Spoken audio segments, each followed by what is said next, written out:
Hello students, welcome to botany Baba. 24 lectures की previous year questions की series यानी PYQ series का ये सेकंड लेक्चर है। इस वीडियो के अंदर हम plant growth and development chapter के लास्ट 20 ईयर्स के क्वेश्चंस को कंसीडर करने वाले हैं। हर क्वेश्चन के लिए मैं थोड़ा सा पॉज करूँगा। आप चाहो तो वीडियो को पॉज करके अच्छी तरह से आंसर सोच सकते हैं और उसके बाद में रेज्यूम करके आप राइट एक्सप्लेनेशन को सुन सकते हैं। तो स्टार्ट करते हैं बिना किसी विलंब के इस चैप्टर का पहला क्वेश्चन। क्वेश्चन पूछा गया है यहाँ पर पाइनएप्पल के बारे में और नेचुरल कंडीशंस यहाँ पर दे रखी हैं और पूछा गया है कि यहाँ पर हम किस चीज़ का एप्लीकेशन करें ताकि हमें थ्रू आउट द ईयर आपके प्रोडक्शन मिलता रहे। क्वेश्चन NCERT का है, ज़्यादा हार्ड नहीं है। तो चलिए देखते हैं इसका एक्सप्लेनेशन। आपको यहाँ पर देखना है पेज नंबर आपके 250, जहाँ पर इथाइलिन के बारे में भी दे रखा है। एक तो आप वो वाला सेक्शन देखिएगा, साथ में आपको देखना है यहाँ पर ऑक्सीन का सेक्शन। दो चीज़ें हमें देखना है, ऑक्सीन और इथाइलिन। ऑक्सीन और साथ साथ इथाइलिन दोनों ही आपके क्या है, पाइनएप्पल के प्रोडक्शन में काम आएंगे। यदि आपको सिंक्रोनाइज्ड फ्रूट सेटिंग करनी है तब तो हम यूज़ करते हैं इथाइलिन का, और वैसे आपके फ्लावरिंग फ्रूटिंग करने के लिए ऑक्सीन बेहतर है। फिलहाल यहाँ पर आपके इस पूरे के अंदर कहीं पर भी इथाइलिन का ऑप्शन नहीं दे रखा है। हमारे पास में कुल मिला के दो ऐसे ऑप्शंस आते हैं जहाँ पर हमें दोबारा विचार करना चाहिए। एक तो है ऑप्शन नंबर 4 और इसके अलावा है एक है आपके ऑप्शन नंबर 1। ऑप्शन नंबर 1 के अंदर दे रखा है NaA, दैट इज है ना नेफ्थलीन एसिटिक एसिड, और इसके अलावा 2,4 डाइक्लोरोफिनॉक्सी एसिटिक एसिड, जो कि आपके दोनों ही सिंथेटिक ऑक्सीन है। तो पहले वाले जो दोनों आपको दिखा रखे हैं, दीज आर सिंथेटिक ऑक्सीन, ये तो सिंथेटिक ऑक्सीन दिखा रखे हैं। और इसके अलावा यहाँ पर इंडोल एसिटिक एसिड और इंडोल ब्यूटारिक एसिड दे रखे हैं, जो कि दोनों हो जाते हैं नेचुरल। अब क्वेश्चन यहाँ पर पूछा गया है कि किस चीज़ को हम अप्लाई करें, तो निश्चित रूप से हम लोग यूज़ करेंगे आपके सिंथेटिक ऑक्सीन्स का, ताकि हमारी पैदावार मिले। तो फिलहाल इसका सही आंसर हो जाएगा ऑप्शन नंबर 1। ये क्वेश्चन आपके नीट 2013 कर्नाटका में पूछा गया था और उसका सही आंसर हो जाता है ऑप्शन नंबर 1। चलिए नेक्स्ट क्वेश्चन पे चलते हैं। सेकंड क्वेश्चन यहाँ पर पूछा गया है सीड कोट के बारे में, और क्वेश्चन पूछा गया है कि कैसा ट्रीटमेंट दिया जाए सीड कोट को कि वो परमिएबल हो जाए वाटर के लिए। एक सिंपल सा फंडा याद रखिएगा। दो वर्ड्स आपको देखने को मिल रहे हैं जो काफ़ी ज़्यादा क्लोज हैं आपके, एक है स्ट्रैटिफिकेशन और सेकंड है आपके स्कैरिफिकेशन। गौर कीजिएगा, इन दोनों की स्पेलिंग में एक खास आपको डिफरेंस नजर आएगा, C और T का, और यही इसका फंडा है। C के लिए आप याद रखिएगा सीड कोट, यानी कि अगर आप सीड कोट को उपचारित कर रहे हैं तो निश्चित रूप से ये स्कैरिफिकेशन है। और यदि कोई ऐसा ट्रीटमेंट आपकी दिया जा रहा है जो टेम्परेचर रिलेटेड है तो निश्चित रूप से वो स्ट्रैटिफिकेशन है। एक खास पॉइंट आपको और भी याद रखना है, जैसे सीड कोट की अगर हम बात करें तो सीड कोट का ट्रीटमेंट हो सकता है दो तरह से। ये हो सकता है मैकेनिकल, है ना, जैसे हम आपके बहुत ज़्यादा आपके एब्रेशंस वगैरह कर दें, सैंड पेपर का यूज़ कर लें, है ना, या फिर विग्रस आपकी सेकिंग कर दें। ऐसा करके हम मैकेनिकल आपके डैमेज कर सकते हैं कोट को, ताकि एम्ब्रियो को उगने में सहायता मिले। या फिर हम लोग आपके केमिकल ट्रीटमेंट कर सकते हैं। तो ये दोनों ही मैकेनिकल या फिर केमिकल ट्रीटमेंट जो होता है कोट के लिए, तो C से कोट याद रखना, तो वो कहलाएगा स्कैरिफिकेशन। जबकि स्ट्रैटिफिकेशन में आप T से टेम्परेचर याद रखना। टेम्परेचर रिलेटेड कोई भी इश्यू हो, अगर आप उसका उपचार कर रहे हैं तो निश्चित रूप से आएगा स्ट्रैटिफिकेशन। इसमें एक बात और याद रखनी है, आपको मालूम है कि जब हम प्लांट्स को लो टेम्परेचर का ट्रीटमेंट देते हैं, जैसे कि वर्नलाइजेशन करते हैं, तो उस समय एक हाइपोथेटिकल आपके हार्मोन बनता है, उसे कहते हैं वर्नालीन। आपने नाम सुना होगा। और जो वर्नालीन होता है ये हाइपोथेटिकल है, यानी इसको कभी भी एक्सट्रैक्ट नहीं किया गया है, जो कि आपके सिनोनिमस माना जाता है जिब्रेलिन्स के।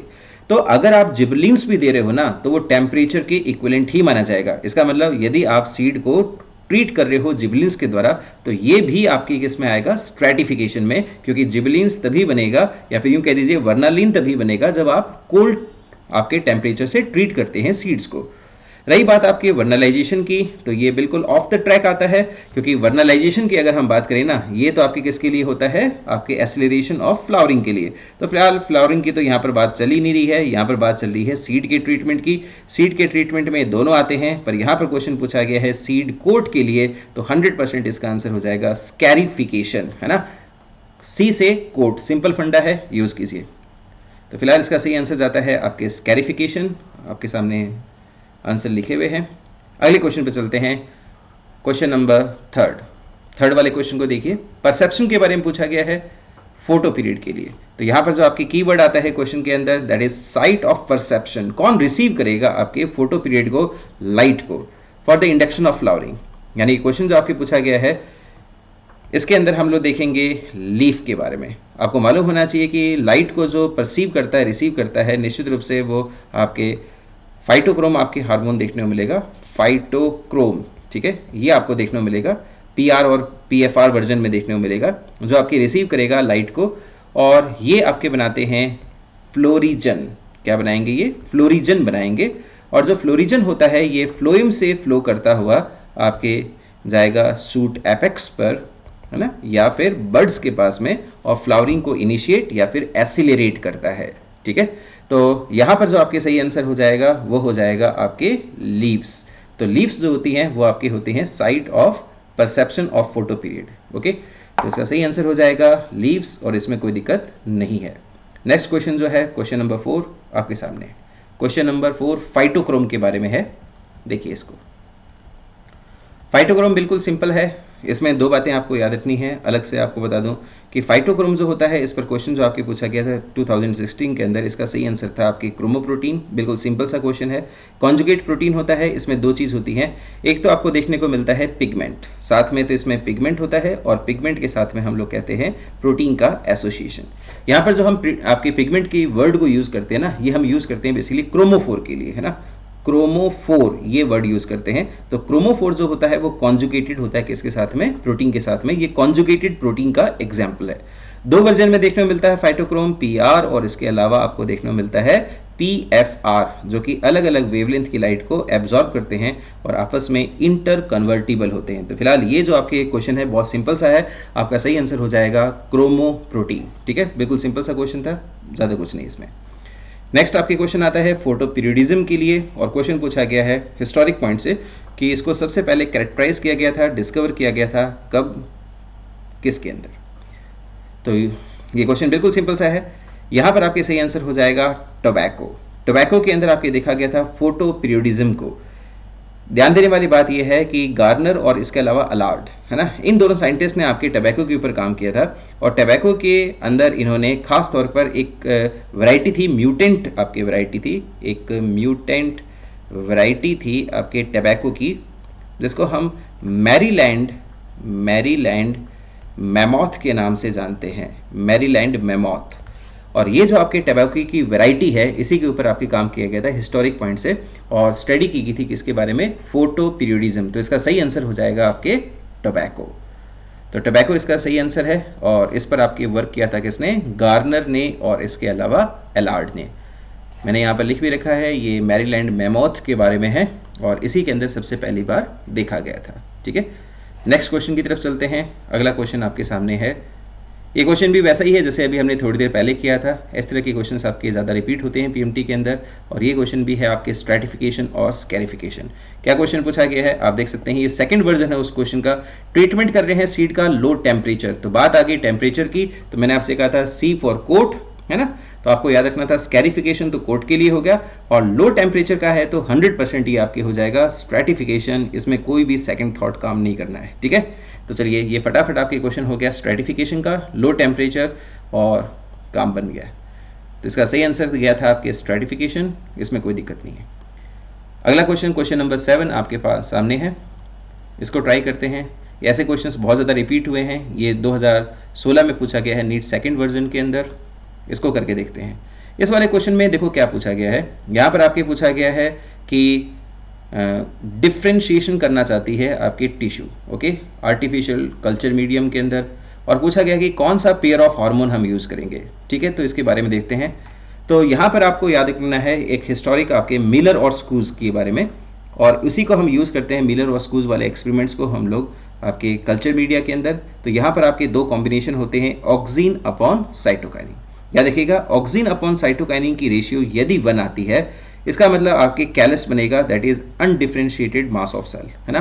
तो ये आपके बन जाएगा। पर अगर मान लीजिए ऑक्सीन अपॉन साइटोकाइनिन की रेशियो आपके आती है लेस देन 1। अब लेस देन 1 का मतलब क्या हुआ कि साइटोकाइनिन क्या है? ज़्यादा, डिनोमिनेटर ज़्यादा है। तो साइटोकाइनिन ज़्यादा है तो शूट का फॉर्मेशन होगा, साइटोकाइनिन आपके शूट के फॉर्मेशन को इनिशिएट करता है। और यदि हम यही लेते हैं ऑक्सीन अपॉन साइटोकाइनिन, और हम कहते हैं कि ये वैल्यू आ रही है मोर देन 1 है, इसका मतलब साफ है कि ऑक्सीन आपके ज़्यादा है, और यदि आपकी ऑक्सीन ज़्यादा है तो रूट का फॉर्मेशन होगा, और वैसे भी ऑक्सिन जो होता है वो रूटिंग हार्मोन के नाम से फेमस है। तो फिलहाल यहाँ पर आपके जो क्वेश्चन पूछा गया है कि यहाँ पर पूछा गया है कि वो आपके मीडियम जिसमें आपके रूट शूट दोनों बन जाए, हालांकि यहाँ पर रूट या शूट किसी एक के बारे में नहीं पूछा गया, तो सिर्फ एक कॉम्बिनेशन के बारे में पूछा गया है। तो अभी हम कहेंगे ऑक्सिन और इसके अलावा साइटोकाइनिन, यही आपके यूज़ किया जाएगा और यही इसका सही आंसर होगा। तो क्वेश्चन नंबर 7 सॉल्व होता है। क्वेश्चन नंबर 8 आपके सामने है और ये है अवीना कर्वेचर टेस्ट। अवीना का कॉल्यूप्टाइल, अवीना यानी कि हम बात कर रहे हैं ओट्स की, ठीक है। तो कहते हैं इसको अवीना स्टाइवा, है ना। तो इस क्वेश्चन का सॉल्यूशन देखते हैं। कहते हैं इसको अवीना स्टाइवा और ये है ओट्स। और ओट्स जो कि आपके एक मोनोकॉट है, तो मोनोकॉट्स के अंदर कॉल्यूप्टाइल होता है। तो जो कॉल्यूप्टाइल वाला रीजन होता है वो आपके क्या करेगा, फोटोट्रॉफिज्म दिखाएगा, उसके अंदर कर्वेचर आएगा टुवर्ड्स लाइट, यानी जिस ओर से लाइट आएगी ये उसी तरफ बेंट हो जाएगा, उस तरफ अपनी ग्रोथ को कंटिन्यू करेगा, राइट। तो इसे कहते हैं आपके अवीना कर्वेचर टेस्ट, ठीक है। ये किस में काम आता है, ये ऑक्सिन्स के लिए होता है और पार्शियल आपके डिफ्रेंशिएशन से इस तरफ आपके जो शेडेड पोर्शन होता है उस तरफ ज़्यादा आपकी ग्रोथ होती है और ये लाइट की तरफ बेंड करता है। तो ये टेस्ट होता है किसके लिए, ऑक्सिन्स के लिए। और फिलहाल इसका पहला ऑप्शन सही हो जाएगा जो कि है इंडोल एसिटिक एसिड। 2 पॉइंट आप अलग से भी याद कर सकते हो कि अगर हम ऑक्सिन्स की बात करें तो हमारे पास में कुछ और बायो ऐसे होते हैं। तो सर ये बायो ऐसे का मतलब क्या होता है, बायोसे का मतलब होता है बायोलॉजिकल असेसमेंट, यानी कि कोई ऐसा एक्सपेरिमेंट जिसके द्वारा आप असेसमेंट कर पाओ और किसी भी आपके बायोमोलिक्यूल्स के होने की बात का आप पता लगा पाओ।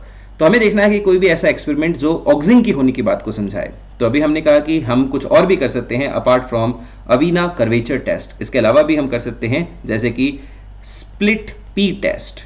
तो अगर आप स्प्लिट पी टेस्ट करते हैं यानी पीस जो होती है वो स्प्लिट हो जाएंगी और ये तभी स्प्लिट करती हैं, जैसे आपको मालूम है कि ऑक्सिन की अगर कमी हो जाए तो लीफ एंड फ्रूट फॉल होता है। तो ये जो आपके देखने को मिलती है पीस वो ऐसे ही स्प्लिट हो जाती है अगर ऑक्सिन की कमी आती है। दूसरी बात root growth inhibition test, root growth inhibition test, inhibition test. तो ये 3 चीजें आपको याद रखनी है, एक तो रूट ग्रोथ इनहिबिशन टेस्ट, एक आपके स्प्लिट पी टेस्ट और इसके अलावा अवीना कर्वेचर टेस्ट। ये तीनों ही आपके काम आते हैं बायो असेसमेंट ऑफ ऑक्सिन्स, ठीक है। तो इसका सही आंसर बिल्कुल सिंपल सा है, ये हो जाएगा इंडोल एसिटिक एसिड, कोई इशू नहीं है इसके अंदर। आगे बढ़ते हैं, ठीक है। चलिए नेक्स्ट क्वेश्चन आपके सामने जो आता है वो है एंजाइम्स के बारे में और पूछा गया है बार्ले।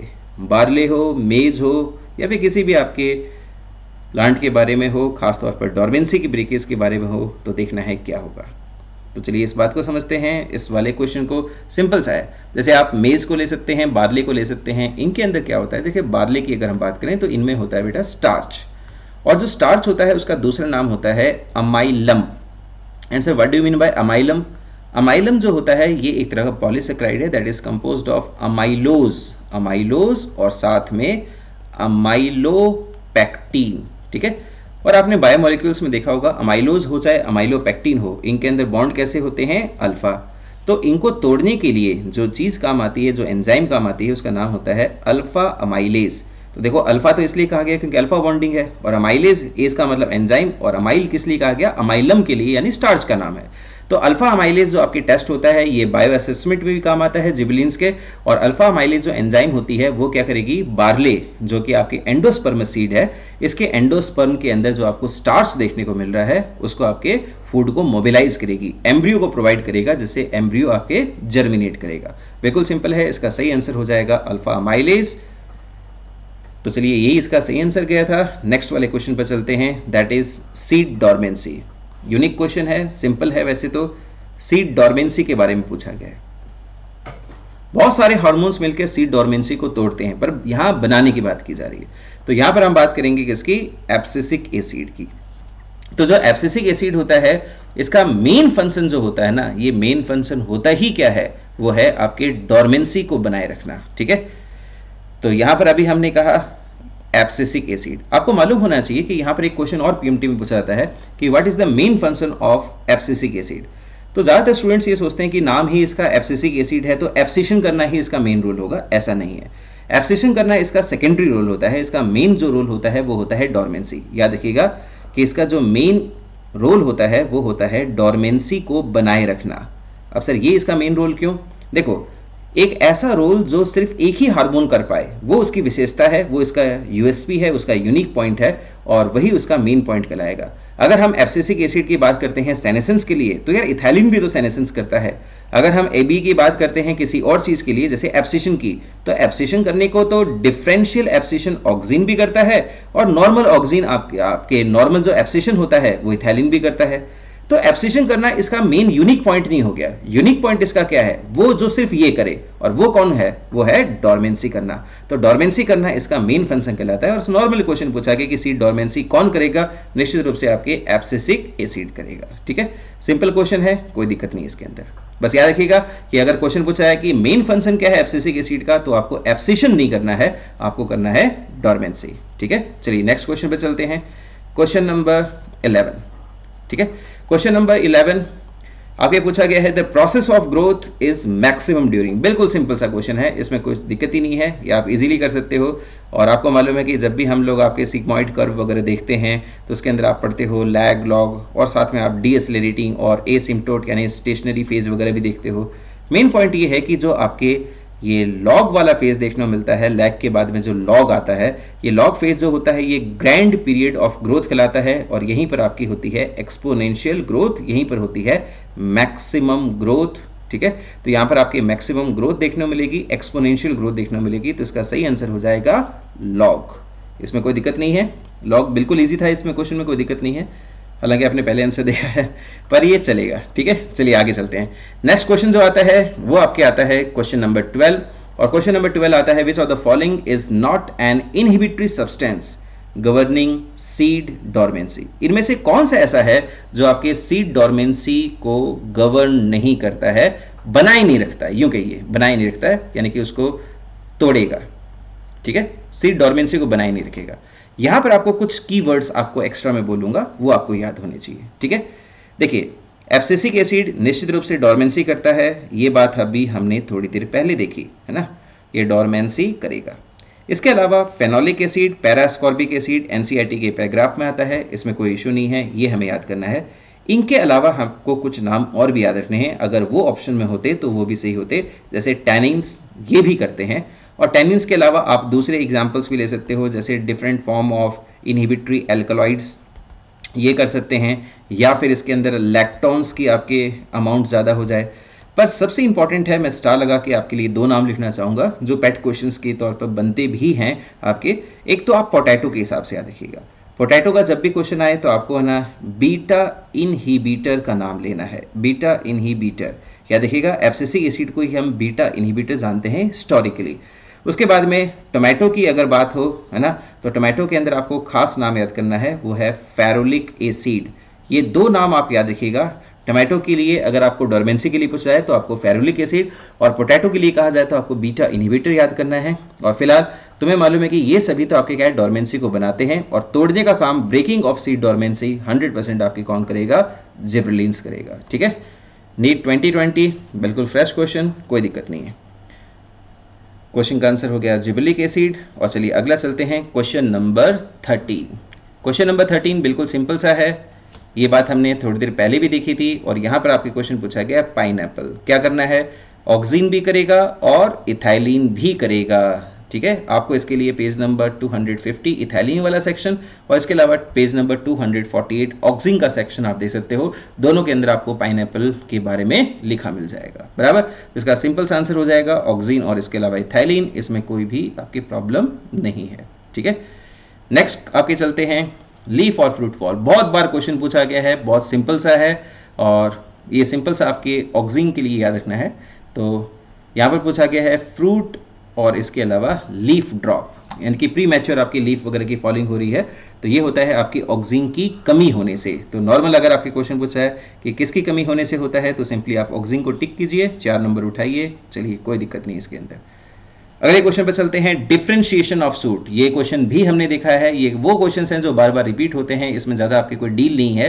और आपको मालूम है कि साहब सूट के बारे में पूछा है तो निश्चित रूप से क्या ज़्यादा होना चाहिए, तो हमने कहा साहब साइटोकाइनिन की अमाउंट ज़्यादा होनी चाहिए, बराबर है। साइटोकाइनिन अगर ज़्यादा होगा तभी आपके सूट फॉर्मेशन होगा। तो इसमें से देख लेते हैं कौन सा ऐसा ऑप्शन है जहाँ पर साइटोकाइनिन ज़्यादा हो। तो फिलहाल यहाँ पर सेकंड ऑप्शन सबसे ज़्यादा सही लग रहा है, क्योंकि हाई साइटोकिनिन अपॉन ऑक्सिन की रेशियो अपने को देखने को मिल रही है इसमें। पहले वाले ऑप्शन में एक्चुअली ऑक्सिन ज़्यादा है, तो वो रूट फॉर्मेशन करेगा। ठीक है, तो ये क्वेश्चन का आंसर हो जाएगा आपके सेकंड, इसमें कोई भी प्रॉब्लम नहीं है। अगले क्वेश्चन को ट्राई करके देखते हैं। सिंपल क्वेश्चन है, 2 बार आया हुआ है 1992, इसके अलावा 2002 के अंदर। सिंपल सा क्वेश्चन है, ज़्यादा कुछ नहीं है। क्वेश्चन पूछा गया है ड्वार्फनेस के लिए। आपकी जानकारी के लिए बता देता हूँ कि जब भी आप मेंडल के बारे में पढ़ते हो, कैपिटल टी स्मॉल टी, तो ये जो कैपिटल टी जीन जो होता है जिसके बारे में आप पढ़ते हो, ये कैपिटल टी जीन और कुछ नहीं, ये कोड करता है GA2 ऑक्सीडेज नाम की एंजाइम को, जिससे बनता है जिबलिन्स।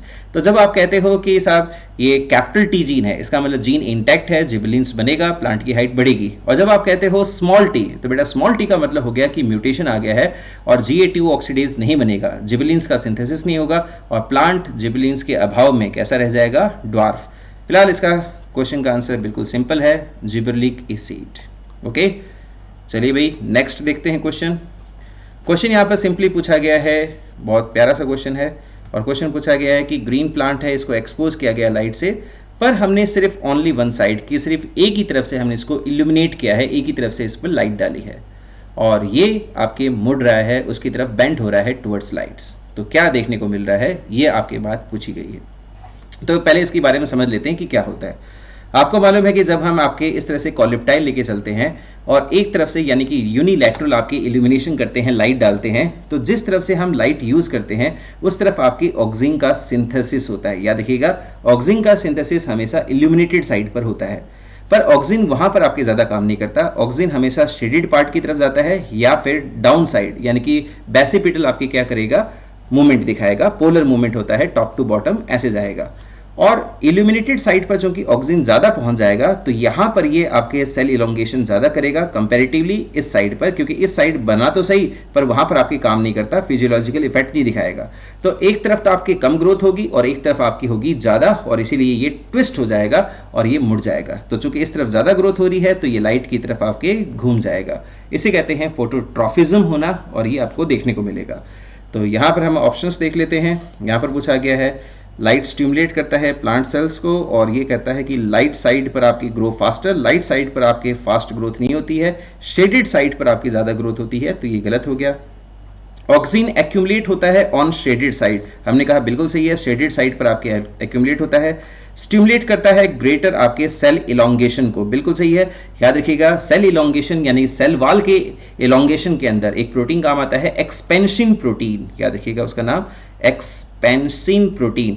और एक्सपेंसिन प्रोटीन जो होता है वो सबसे ज्यादा एफिनिटी रखेगा ऑक्सिन के लिए, और ऑक्सिन के कहने पर एक्सपेंसिन प्रोटीन काम करेगा। तो एक्सपेंसिन प्रोटीन आपके क्या करते हैं, एक्सपेंशन करते हैं सेल वॉल का, सेल वॉल इलोंगेशन होगा। ठीक है, तो ये बात तो सेकंड वाली तो बिल्कुल सही लग रही है। आगे देखते हैं, ग्रीन प्लांट्स कह रहा है कि need light to perform photosynthesis. Okay, उनको चाहिए, पर इसका यहां से कोई लेना देना नहीं है। और उसके बाद में कह रहा है कि green plants seek light because they are phototrophic. नहीं, ऐसा कुछ भी नहीं है। तो इसका सही रेलेवेंट आंसर हो जाएगा ऑप्शन नंबर सेकंड, और इसके अंदर आपकी कोई भी दिक्कत नहीं है। ठीक है, तो इसमें आपको दो चीजें रखनी है कि ऑक्सिन का सिंथेसिस लाइट की टुवर्ड्स होगा, पर ऑक्सिन ज्यादा काम करता है टुवर्ड्स शेडेड पार्ट और अनइल्यूमिनेटेड पोर्शन, वहां पर ज्यादा करेगा। साथ में आप इसका रोल देख सकते हो सेल एक्सपेंशन के अंदर, एक्सपेंशन प्रोटीन के हिसाब से। ठीक है, ये दो चीज आपको इसके अलावा याद रखनी है। और चलिए आते हैं अगले वाले क्वेश्चन पर। ये बहुत ही प्यारा क्वेश्चन है, ये क्वेश्चन आपके बहुत ज़्यादा कंट्रोवर्सी में रहा था, और ये वो क्वेश्चन है जिसका आंसर आप इंटरनेट पर आज अभी सर्च करोगे तो 70% आपको ऐसी साइट मिलेंगी जहां पर आपको इसका आंसर गलत मिलेगा। क्वेश्चन पूछा गया था 2014 के अंदर, और इसकी जो ऑफिशियल आंसर की थी वो कुछ और कहती है। ट्राई करके देखिएगा इस क्वेश्चन को, बहुत ही शानदार क्वेश्चन है। और ये क्वेश्चन आपके पूछा गया है FW वेंट के बारे में। ठीक है, आप इंटरनेट पर देखोगे 4 में से 3 आंसर्स आपको मिलने वाले हैं, और बहुत ज़्यादा मिलेंगे, पर उसमें से कोई एक ही सही है, और वो कौन सा था हिस्टोरिक, यही आपको देखना है। ज़्यादातर किताबों में भी गलत दे रखा होता है। ये क्वेश्चन पूछा गया FW वेंट के बारे में, और यहाँ पर आपके दे रखा है कॉलिप्टाइल टिप्स, और बताया गया है कि अगर उसको हमने डिकैपिटेट कर दिया है, रिमूव कर दिया है, और अगर ब्लॉक पर रख दिया है 1 घंटे के लिए बराबर, तो अगर ब्लॉक उसमें से बहुत ज़्यादा इम्बाइबेशन कर लेगा, जो भी आपके मटेरियल उसको इम्बाइब कर लेगा, तो जो सो कॉल्ड ऑक्सिन आपके बना है कॉलिप्टाइल की टिप में, वो ट्रांसफर हो जाएगा कहाँ पर, अगर की ब्लॉक में। अब जो अगर अगर के ब्लॉक हैं उसको हमने एक साइड पर आपके प्लेस किया है फ्रेशली कट कॉलिप्टाइल के स्टम्प्स के ऊपर, और इससे हमें क्या सिग्निफाई होता है, क्या सिग्निफिकेंस है इस एक्सपेरिमेंट का। तो ये क्या बात समझाता है मैं आपको दिखाता हूं। अगर आप फ्रेशली कट कॉलिप्टाइल के डी स्टम्प्ड इस तरह से डी हेडेड आप ऐसे ले रहे हो, कुछ ऐसे आप यहां पर ले लीजिए। अब आपने क्या किया, इसके ऊपर अगर अगर के ब्लॉक्स को रखा, वन साइड का आ गया ना, तो आपने क्या किया, वन साइड ऐसे एक तरफ रखा है, जैसे मैंने एक साइड रख दिया, एक साइड रख दिया। आप ऐसे बीच में भी रख सकते हो, पर ये हमारा पॉइंट ऑफ क्वेश्चन नहीं है। तो यहां पर आपके पूछा गया वन साइड, तो आइदर दिस वे और दिस वे, आपने इस तरह से रख दिया। तो क्या होगा, अगर के ब्लॉक में जितनी भी क्वांटिटी होगी ऑक्सीजन की, उतना ज्यादा ही वो आपके इलोंगेशन को प्रमोट करेगा। तो चूंकि इस तरफ है तो वो आपके प्रमोशन करेगा। अगर ऑक्सीजन की क्वांटिटी ज्यादा होगी तो फिर वो ज्यादा आपके कर्वेचर दिखाएगा, अगर ऑक्सीजन की क्वांटिटी कम होगी कम कर्वेचर दिखाएगा। तो जितना ज्यादा आपकी ऑक्सीजन होगा क्वांटिटेटिवली, उतना ही आपके कर्वेचर होगा। तो यहां पर हम लोग क्या कर्वेचर के द्वारा जस्टिफाई कर लेते हैं कि कितने अमाउंट में आपके बना है। तो ये काम आता है, बहुत ज्यादा इंपॉर्टेंट है क्वांटिटेटिव डिटर्मिनेशन के अंदर, और यही आंसर सरप्राइजिंगली सीबीएसई ने इसको सही माना।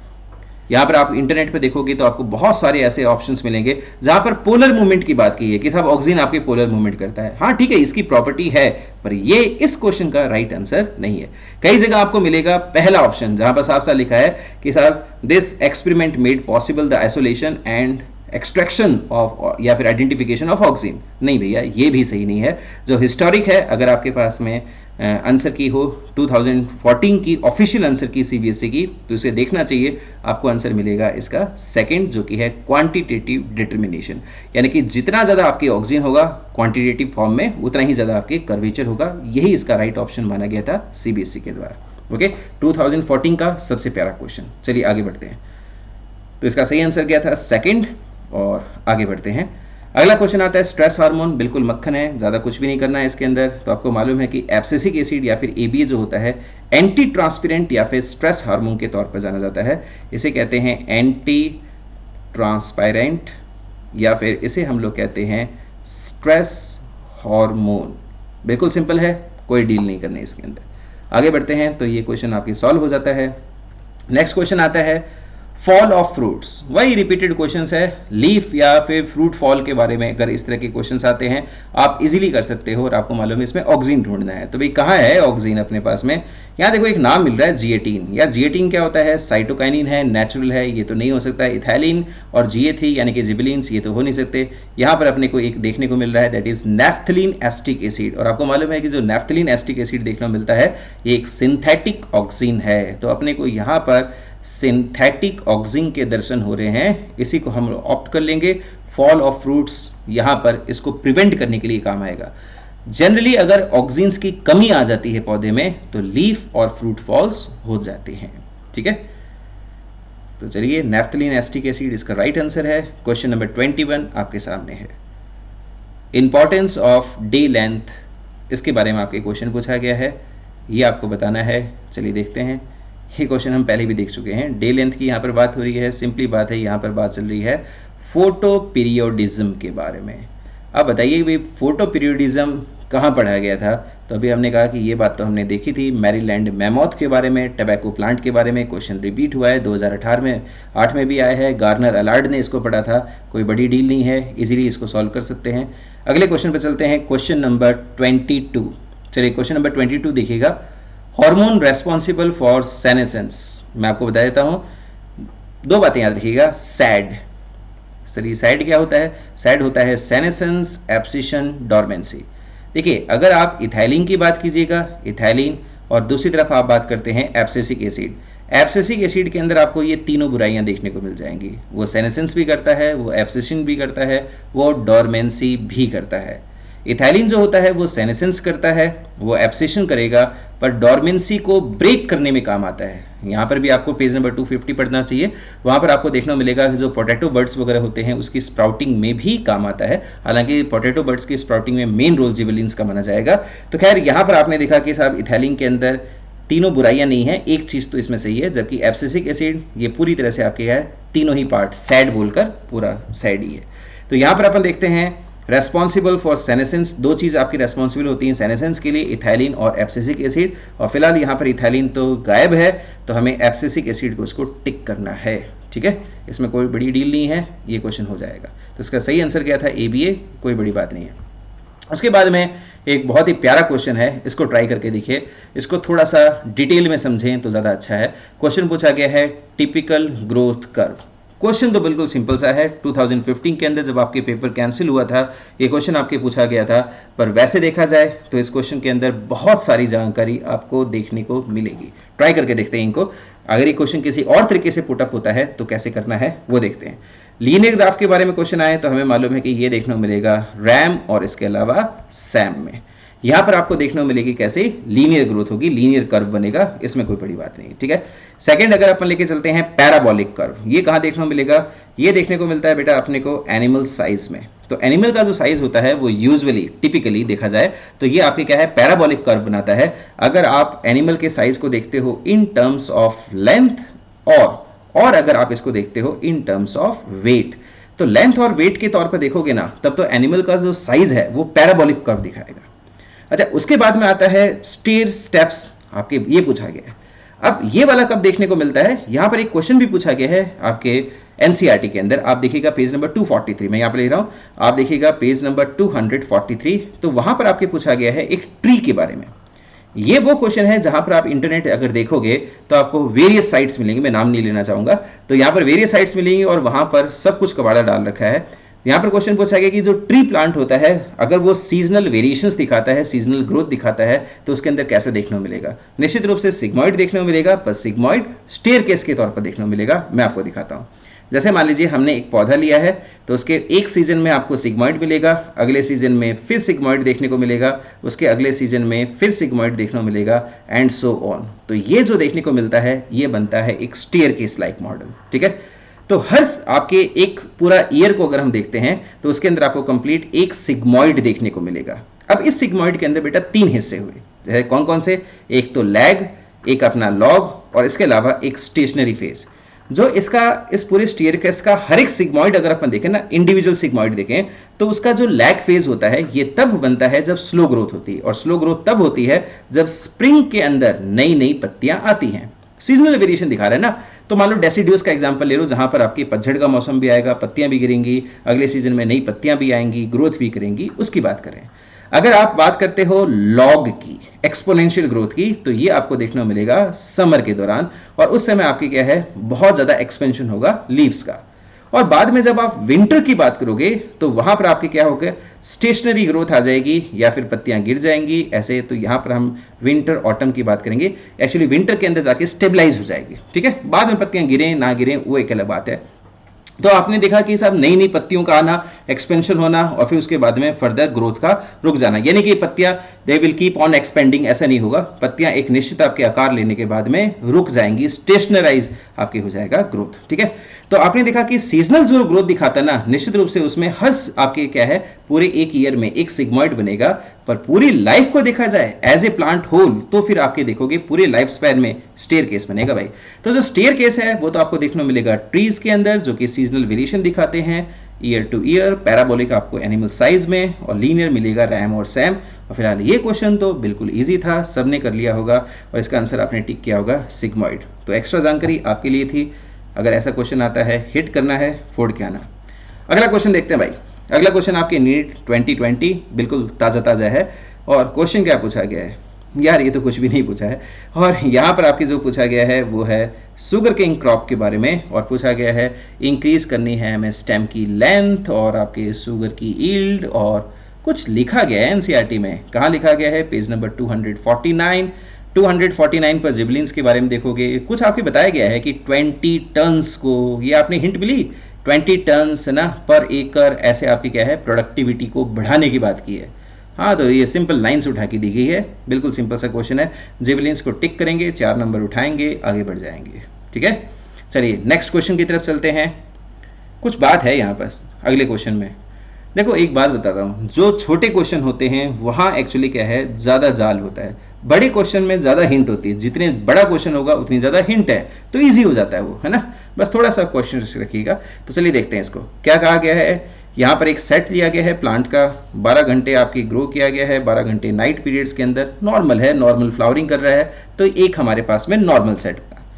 दूसरा जो आपके दिखा रखा है, यहाँ कुछ प्रॉब्लम आ रही है, अदर सेट के अंदर हमने क्या किया, नाइट फेज को इंटरप्ट कर दिया, बस यहीं पर अपने को हिंट मिल गई, बस इतनी लाइन काफी है।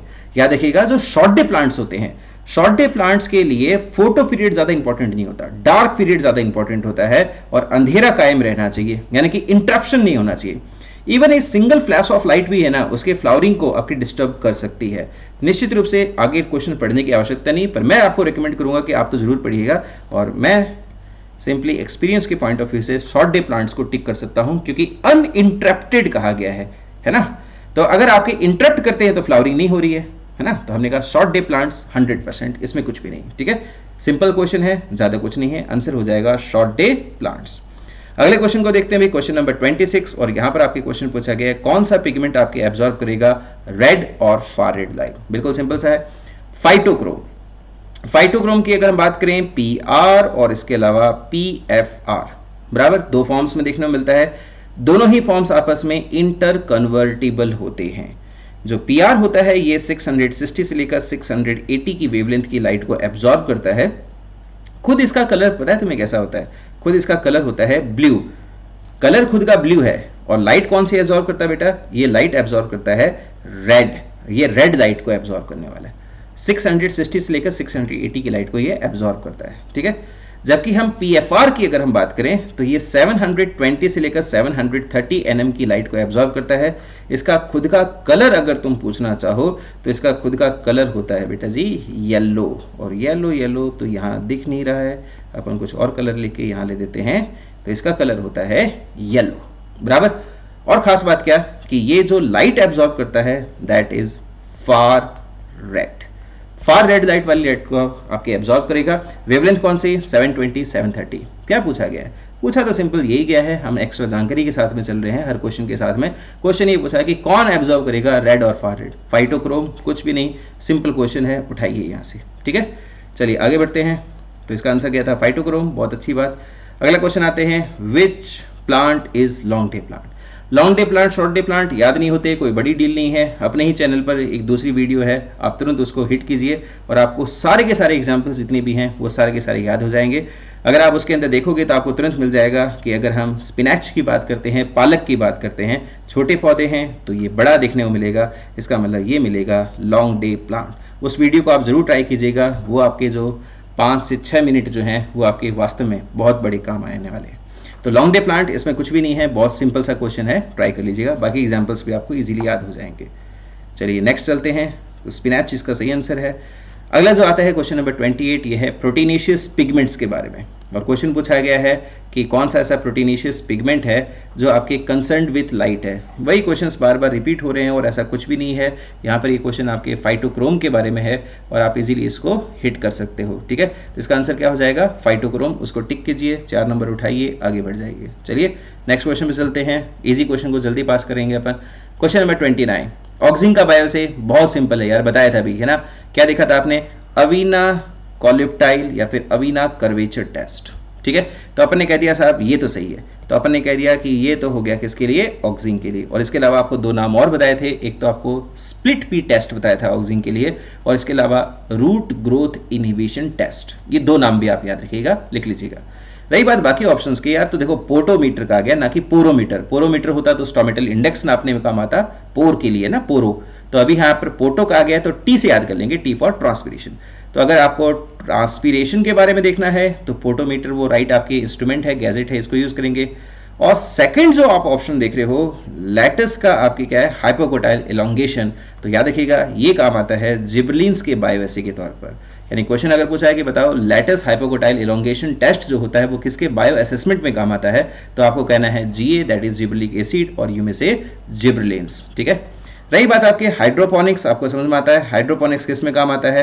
ये काम आता है मिनरल आयंस की एसेंशियलिटी का पता लगाने के लिए कि कौन सा मिनरल आयन आपके एसेंशियल है या नहीं है, कौन ज़्यादा क्वांटिटी में चाहिए, क्या सिम्टम्स आते हैं, ये सब। और इसके अलावा हाइड्रोपोनिक्स जो काम आता है ये कमर्शियल प्रोडक्शन के अंदर भी काम आता है, जैसे आपने एनसीईआरटी में पढ़ा होगा। और हमने कहा कि ये तो आंसर नहीं हो सकता, फिलहाल आंसर तो आपके हिट कर लेते हैं किसको? थर्ड।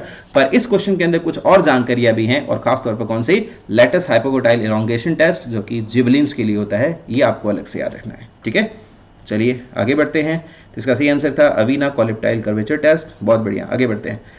क्वेश्चन नंबर 30 आपके सामने है, बहुत ही प्यारा क्वेश्चन है, और यहाँ पर आपके पूछा गया है, हमने थोड़ी देर पहले भी देखा था, सीड जर्मिनेशन जब होता है, यानी डॉर्मेंसी जब हम ब्रेक करेंगे, तो जो स्टोर्ड फूड होता है, जैसे अमाइलम, जैसे कि हमने बात की थी अल्फा अमाइलेज की, उसको मोबिलाइज कौन करता है? तो निश्चित रूप से सीड डॉर्मेंसी तोड़ने के लिए सबसे पोटेंट जो आपके होता है दैट इज जिबलिन्स, और ये करता है अल्फा अमाइलेज टेस्ट।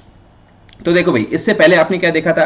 लेटस का हाइपोकोटाइल आपके इलोंगेशन टेस्ट, वो किसके में काम आता है? जिबलिन्स में। और जिबलिन्स का सेकंड जो आपके बायो असेसमेंट होता है वो होता है अल्फा अमाइलेज टेस्ट। और इसके अलावा मेज ड्वार्फ टेस्ट भी इसमें काम आता है, क्योंकि जिबलिन्स जो होता है ड्वार्फिज्म को कैंसिल करेगा। बराबर, तो चलिए आगे बढ़ते हैं। इसका सही आंसर हो गया जिबलिन्स। क्वेश्चन नंबर 31 आपके सामने है, बहुत ही प्यारा क्वेश्चन, फंसाने वाला है, ट्राई करके देखो, है ना, इसमें फंस सकते हो। देखो इसमें क्या लिखा गया है? इसमें लिखा गया है भैया effect on plant growth regulator. बराबर, ठीक है। और साथ में आपको बताया गया है कि दो आपके एबायोटिक आपके फैक्टर्स दे रखे हैं, टेम्परेचर और लाइट। पूछा गया है टेम्परेचर और लाइट कंट्रोल कर रहा है प्लांट्स को, ठीक है। और पूछा गया है कि वो प्लांट ग्रोथ रेगुलेटर की पॉइंट ऑफ व्यू से क्या कर रहे हैं। क्वेश्चन जो है बेसिकली ड्राफ्ट किया गया है keeping photo periodism in mind. ये आपकी क्या है? फोटो पीरियोडिज्म इन माइंड, ठीक है। इसको ध्यान में रखते हुए एक ऐसा सिमिलर क्वेश्चन हम देखेंगे, अभी सीरीज में आएगा। तो ऐसा एक क्वेश्चन और पूछा गया है जहां पर हम टेम्परेचर और लाइट की सेंसिटिविटी और इनसेंसिटिविटी का क्वेश्चन भी देखने वाले हैं इसी आपके स्लाइड के अंदर। तो आप देखोगे कि साहब यहाँ पर टेम्परेचर और लाइट के बारे में पूछा गया है, ये फोटो पीरियोडिज्म के बारे में है। लंबे दिन, हम कह रहे हैं गर्मियों के दिन है, गर्मी ज़्यादा है, टेम्परेचर ज़्यादा है। तो और जब हम कहते हैं कि आपके शॉर्ट डे प्लांट है, तो उसको आपके क्या है, रिलेटिवली कम फोटो पीरियड चाहिए, यानी कि लंबी रातें होनी चाहिए, सर्दियों की बात हो रही है, टेम्परेचर आपकी कम होगा। तो टेम्परेचर और लाइट के पीरियड्स की बात हो रही है, ना कि आपके डे टाइम की ऐसी कुछ बात हो रही है। यहां पर आप दो क्वेश्चंस के अंदर फंसोगे। एक तो आपको क्लोजर ऑफ स्टोमेटा, क्योंकि आपके दिमाग में वो चैप्टर घूमेगा जहां पर आप देखोगे कि साइटोकाइनिन और एब्सिसिक एसिड वो दोनों आपके क्या करते हैं, स्टोमेटल ओपनिंग एंड क्लोजिंग में काम आते हैं। एक आपके दिमाग में ये आएगा। और अगर आपने चैप्टर ध्यान से पढ़ा है तो लाइट का, यानी ब्लू और रेड लाइट का भी असर होता है opening and closing of stomata. तो अगर आपका दिमाग वहां पर चल जाता है उस लॉजिक पर, लाइट और टेम्परेचर के पॉइंट ऑफ व्यू से, तो फिर आप फंसने वाले हो, ठीक है।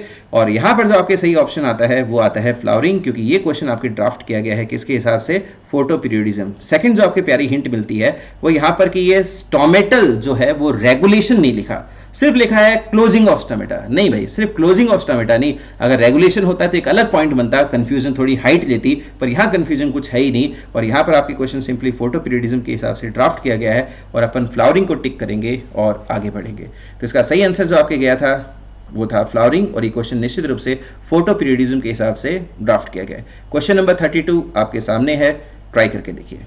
सिंपल क्वेश्चन आते हैं इस चैप्टर के अंदर, रिपीटेड टाइप से होते हैं और आप इजीली कर सकते हो। ये वाला क्वेश्चन आपके मेंस 2012 के अंदर आपके पूछा गया है, और यहाँ पर पूछा गया है एंटागोनिस्ट। एंटागोनिस्ट विरोधी पूछा गया भाई, किसका? जिबलिन्स का। तो अगर एब्सिसिक एसिड का विरोधी पूछा जाए एंटागोनिस्ट, तो फिर आपको जिबलिन्स कहना है, और जिबलिन्स का पूछा जाए तो आपको कहना है एब्सिसिक एसिड। तो अगर हम जीए को देखें और साथ में आपके ईबी को देखें, तो इनका रहा आपके 36 का आंकड़ा। किस बात के लिए? तो सबसे बड़ी जो आपके बातें चल रही हैं वो हैं डॉर्मेंसी। डॉर्मेंसी को लेके ये बहुत ज़्यादा आपको इसमें खफा है, और इनका 36 का आंकड़ा चलता है डॉर्मेंसी को लेके। एब्सिसिक एसिड का मेन फंक्शन ही वो आपकी क्या है? डॉर्मेंसी को बनाए रखना, और ये मेन फंक्शन को ही आपकी डिस्टर्ब कर रहा है। इसी बात के लिए आपकी ज़्यादा डिस्टर्बेंस है। हालांकि इसके अलावा देखा जाए तो कुछ पॉइंट्स और हैं जहां पर आपके एंटागोनिज्म देखने को मिलेगी, जैसे कि जिबलिन्स जो होता है वो लॉन्ग डे प्लांट्स के अंदर आपकी फ्लावरिंग करता है। ऑन द अदर हैंड अगर हम एब्सिसिक एसिड की बात करें EBA की, या फिर हम साइटोकाइनिन की बात करें तो वो शॉर्ट डे प्लांट्स के अंदर फ्लावरिंग करते हैं। ठीक है, इसका मतलब ये हुआ कि एक लॉन्ग डे में कर रहा है, एक शॉर्ट डे में कर रहा है, पर ये ज्यादा बड़ा मसला नहीं है। मसला आपके किसका बात का है? डोरमेंसी को लेकर, क्योंकि डोरमेंसी ही मेन फंक्शन होता है एब्सिसिक एसिड का, और इसी बात के लिए 36 का आंकड़ा है। ठीक है, चलिए आगे बढ़ते हैं। तो इसका आंसर हो गया एब्सिसिक एसिड, एंटागोनिस्ट टू जिबलिन्स। आगे बढ़ते हैं, क्वेश्चन नंबर 33 आपके सामने है। क्वेश्चन नंबर 33 है फोटोट्रॉफिक कर्वेचर। ठीक है, इसके बारे में, और ये पूछा गया है कि ये रिजल्ट आपके अनइवन डिस्ट्रीब्यूशन ऑफ, अभी अपने देखा भी था भाई कि अगर हम यहाँ पर इस तरह से कॉलिप्टाइल लेके चलते हैं भाई इस तरह से, और अगर हम उसको देते हैं यहाँ पर लाइट को, ठीक है, तो फिर क्या हो जाएगा? तो फिर यहाँ पर आप देखोगे कि इस तरह से आपके ऑक्सीजन बनेगा जिस तरफ लाइट आएगी। ठीक है, और फिर आपने ये भी देखा कि ऑक्सीजन जो है वो यहाँ पर काम नहीं करेगा, यहाँ से आपके चला जाएगा दूसरी तरफ, जो शेडेड पोर्शन है वहां चला जाएगा, या फिर बेसिपिटल मूवमेंट दिखा देगा। तो जिस तरफ आपके ऑक्सीजन कम बच जाएगा उधर कम आपके इलोंगेशन दिखाएगा, और जिस तरफ आपके ज़्यादा इकट्ठा हो गया है वहां पर ज़्यादा दिखाएगा। और डिफरेंशियल जो डिस्ट्रीब्यूशन हुआ है, डिफरेंशियल जो इलोंगेशन होगा उसकी वजह से कर्वेचर होगा और कॉलिप्टाइल लाइट की ओर मुड़ जाएगा। तो फोटोट्रॉफिक कर्वेचर के बारे में पूछा गया है due to uneven distribution of, तो हमने कहा ऑक्सीजन। ऑक्सीजन का अनइवन डिस्ट्रीब्यूशन होता है, लाइट की तरफ कम होता है और शेड की तरफ ज्यादा होता है, याद ना। पर बनना जो होता है, सिंथेसिस जो होता है वो उल्टा है, सिंथेसिस लाइट की ओर ज्यादा होगा और शेड की तरफ कम, पर जो आपकी इफेक्ट होता है फिजियोलॉजिकल इफेक्ट वो शेड की तरफ ज्यादा होगा। ये बात आपको याद रखनी है। चलिए आगे बढ़ते हैं। तो इसका आंसर हो जाएगा ऑक्सीजन, कोई बड़ी डील नहीं है। अगला क्वेश्चन ट्राई करके देखिए, क्वेश्चन नंबर 34। बिल्कुल सिंपल सा क्वेश्चन है, मेन 2010 के अंदर आपके क्वेश्चन पूछा गया है। ट्राई करके देखते हैं ये क्या कहता है। यहां पर आपके पूछा गया है किसके बारे में? ग्रोथ हार्मोन के बारे में पूछा गया है टी प्लांटेशन में। यार ये क्वेश्चन तो हो गया अपने एनसीईआरटी का प्योर। और टी प्लांटेशन के बारे में पूछा गया है, टी प्लांटेशन हो या फिर हेज मेकिंग के बारे में हो, तो यहाँ पर ऑक्सीजन। हाँ, कई बंदे उल्टा सोच लेते हैं और वो सोचते हैं कि साहब देखो ऑक्सीजन तो एपिकल डोमिनेंस दिखाता है, जबकि अगर हम टी प्लांटेशन या हेजेस की बात करें तो वहाँ पर लेटरल ब्रांचेस जो होती हैं वो ज़्यादा निकलनी चाहिए, तो इसका मतलब साइटोकाइनिन इसका आंसर जाना चाहिए। ना भैया, ये उल्टा है। यहाँ पर हम पीरियोडिक आपके मूवमेंट करते हैं किसका? ऑक्सीजन का। आपको मालूम है कि जब तक आपकी ऑक्सीजन रहेगा एपिकल हिस्से में तो लेटरल ब्रांच जो है वो प्रमोट नहीं होगी, यानी साइटोकाइनिन हमेशा सप्रेस रह के रहेगा, क्योंकि एपिकल पार्ट जो है वो डोमिनेंसी दिखाएगा due to presence of oxygen. ठीक है, तो जब भी आप लोग प्रूनिंग करते हो, कटिंग करते हो, डीकैपिटेट करते हो एपिकल हिस्से का, तो पूरे प्लांट के अंदर ऑक्सीजन की अमाउंट कम हो जाती है, और ये होता है सुनहरा मौका साइटोकाइनिन के लिए कि वो लेटरल आपके क्या करे? ब्रांचेस को इनिशिएट करे। बिल्कुल ऐसा आप भी सोच रहे हो, बिल्कुल सही सोच रहे हो। पर इसमें क्या होगा कि आपके यहां पर अब साइटोकाइनिन ज्यादा होने की वजह से लेटरल ब्रांच तो निकली और ऑक्सीजन ओवरऑल प्लांट में कम था, तो इस ब्रांच का जो एपिकल हिस्सा है वो थोड़ा स्लो ग्रोथ दिखाएगा। लेटरल ब्रांच इनिशिएट तो होंगी साइटोकाइनिन की वजह से, पर वो फास्टर ग्रोथ नहीं करेंगे। अगर आप पीरियोडिक एप्लीकेशन करते हो यहां पर ऑक्सीजन का, यानी कि आपको क्या करना है? पहले कटिंग करनी है और फिर उसके बाद में 10 दिन के बाद में ऑक्सीजन का स्प्रे कीजिए, तो ये जो लेटरल ब्रांच आपके साइटोकाइनिन के निकली है, निकली तो साइटोकाइनिन की वजह से, पर इलोंगेशन जो होगा फास्टन हो जाएगा किसके कारण? ऑक्सीजन के कारण। ये हो गया पहला काम। दूसरा जब भी हम लोग यहाँ पर आपके खेती करेंगे, या फिर यूं कह दीजिए कि यहाँ पर हम टी स्टेट का आपके स्टैब्लिशमेंट करेंगे, तो उस समय आपके क्या होता है कि पहले से ही बने बनाए आपके टी स्टेट के आपके प्रोक्योरमेंट किया जाता है और उनके आपके क्या कटाई की जाती है। उसके बाद में जो आपके स्टम्प्स होते हैं उसको हम लोग क्या करते हैं? रूटिंग हार्मोन से ट्रीट करते हैं ताकि फटाफट रूटिंग हो। तो एक तो आप ना चाय को, दैट इज कैमेलिया सिनेंसिस, उसके बीज से स्टार्ट करें और प्लांट को बनाएं, तो आपको 3 से 4 साल तो लग जाएंगे छोटे से प्लांटलेट बनाने में। और अगर आप ऑलरेडी आप है ना किसी पौधे को लेकर उसमें रूटिंग हार्मोन यानी ऑक्सीजन यूज करते हो, तो टी प्लांटेशन का जो स्टेट होगा वो 3 साल फास्ट हो जाएगा। इसका मतलब साफ है कि ऑक्सीजन जो होता है एक तो पीरियोडिक आपके ट्रीटमेंट में काम आ सकता है, और दूसरा आपके क्या है? रूटिंग हार्मोन के तौर पर भी हम हेल्प ले सकते हैं ताकि टी के प्लांटलेट्स को स्टैब्लिश कर पाए। तो कुल मिला के इसका सही आंसर हो जाएगा आपके ऑक्सीजन, और फिलहाल यहां पर इसका ऑप्शन दे रखा है indole acetic acid, that is oxygen. तो हमारे पास में सही ऑप्शन हो गया, दैट इज 4th। इसमें कोई दिक्कत नहीं है, इसका आंसर 4th ही गया था।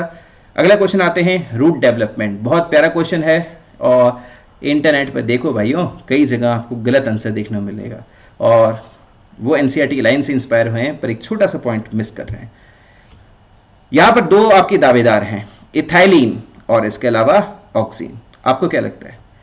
अगर आप एनसीईआरटी को देखते हो पेज नंबर 250, तो वहां पर इथाइलिन के बारे में लिखा गया है कि इथाइलिन जो होता है वो रूट ग्रोथ करता है, रूट हेयर को आपके प्रमोट करता है। हमने कहा वेल एंड गुड, बहुत अच्छी बात, पर तुम्हें मालूम है रूटिंग हार्मोन मेनली कौन है?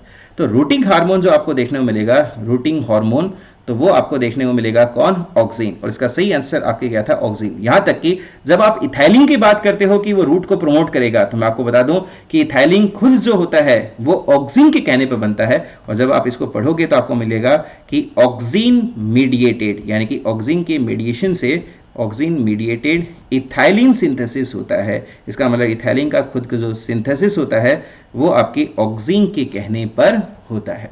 इसका मतलब इथाइलिन जो आपके कर रहा है काम, वो सभी ऑक्सीन के कहने पर हो रहा है।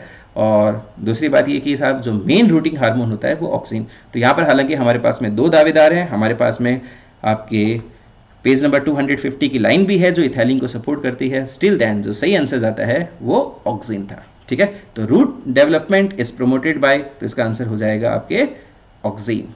ठीक है, इवन जब हम कैलस कल्चर करते हैं ना, वहाँ कभी भी हम लोग इथाइलिन का यूज़ नहीं करते भाई। वहाँ पर भी आपके रूट का अगर डेवलपमेंट करना हो तो हम लोग क्या यूज़ करते हैं? ऑक्सीन। और शूट का डेवलपमेंट करना हो तो साइटोकाइनिन। ठीक है, बात बिल्कुल क्लियर है और सही आंसर इसका गया भी ऑक्सीन ही था। ठीक है, चलिए उसके बाद में आते हैं one of the synthetic oxygen. भाई ये क्वेश्चन तो है बड़ा सिंपल सा।